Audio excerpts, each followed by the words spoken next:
Um, Kenzie, why don't we go to Colossians 2:14 and 15? One thing is to be able to discern truth and deliver it without being judgmental. And Kenzie touched base on that. Um, what challenge would you give to the young people um, coming in and saying, "Hey, I want to make this church rhythm a part of my life," and you've done some experimenting with adding disciplines to your life, or trying to do more Bible reading or quiet time, those kind of things. Like, what are some challenges that come with that, and what advice would you give? Um, I would say just in any way of life, just how you have to find your way of how you study for a test or anything like that.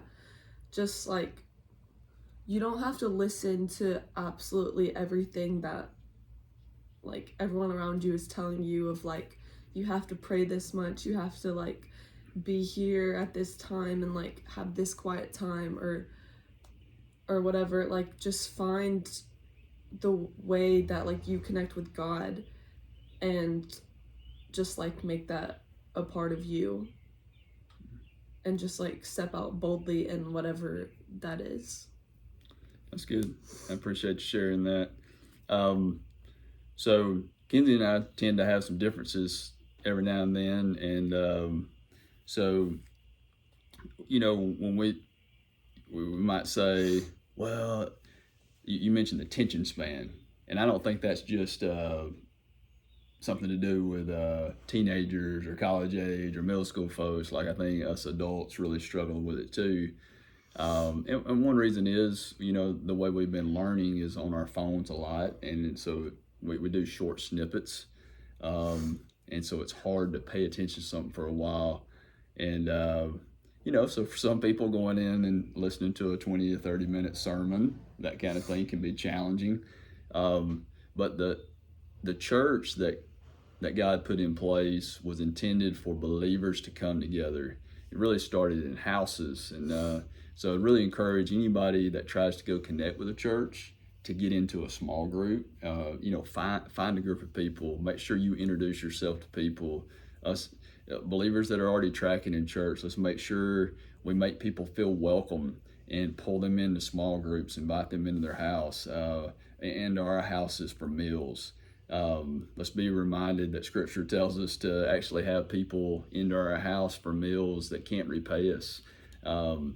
And so it's a great opportunity while hearts are open. So Ken, what would you say to us old folks or that may come across as a outdated or traditional or that kind of thing? Like, what would you want to speak to us to challenge us in this time?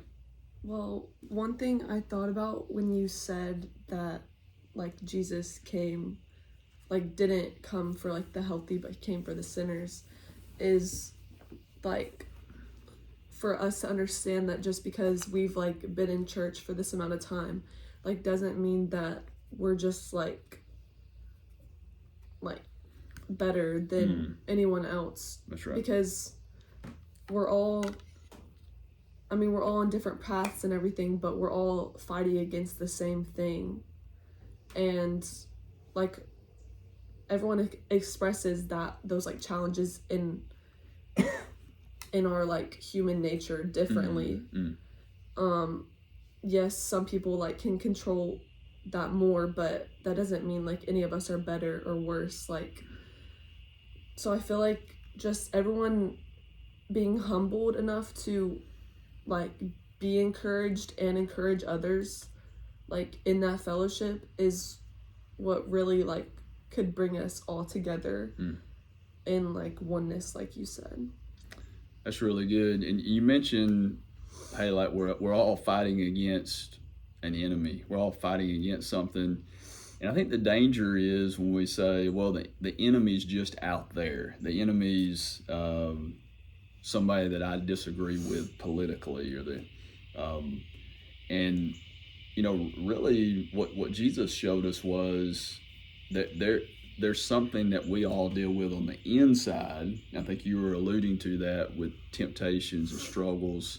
Um, and so the goal is that we don't make other things an object of worship, an object, a chief object in our life that becomes an idol that distracts us from, hey, we all need Jesus. I need Jesus healing me from the inside so I can deal with these outside spiritual forces and be able to discern what is healthy and not healthy in this world. And so I know we're calling on people out there saying, hey, you need to do a inward reflection. Well, really, all of us, if we do an inward reflection, I love to use the word humble. Like, hey, if we could just all be humble, none of us have arrived at a point of completion. And that's the good news, that we're continually, daily being renewed and transformed. Let's look at 2 more verses here. Let's go to Colossians 2:14 and 15. Why don't you read that for us, Kens? Since God wiped away the record against us and the decrees which were set against us, and he took each decree away out from our midst by nailing the record to the cross with him. When God disarmed the principalities and the authorities, he made them an example, exposing them publicly when he triumphed over them through him, Messiah. That's some powerful verses there, because it gives us this visual that Jesus disarmed the principalities of darkness in what he did, being victorious and triumphing over them. And you get this visual of him dragging them out in the street and just says, here you are. You guys see this evil? Like, it's powerless against the Messiah. And so we can be reminded in our life, all these temptations we have, the struggles we have, the moral decline we're seeing, crooked generation, any of those things that we can be reminded, Jesus overcame. He came in a human body. He overcame. He resisted. And it has the opportunity, when we receive him and tap into him as a source, to unstuck us. We are stuck. We're stuck in our development without Jesus. And the rest of the good news is he wants to continue to help grow us. And so let's read one more verse here. Was that in Ephesians 6? Let's go to Ephesians 6. And would you have verse 10? From now on, you must right away become strong in the Lord and in the power of his strength. You must continually be clothed with the full armor of God to enable you to stand against the strategies of the devil. Because the wrestling for us is not with blood and flesh, but with the rulers, with the powers, with the world rulers of this darkness, with the spiritual forces of wickedness in the heavenlies. Because of this, you must immediately take up the full armor of God so that you would be able to resist in the evil day, and when you have completely achieved all things, to stand. So I'd love to hear from you, Kens, just kind of what that verse speaks to you. One thing that's really spoken to me is when I'm angry at a physical person or a physical group, it's always healthy for me to be able to say, as a believer, my wrestle is not against flesh and blood, but it's against these principalities of darkness. But anything in that verse that stands out to you?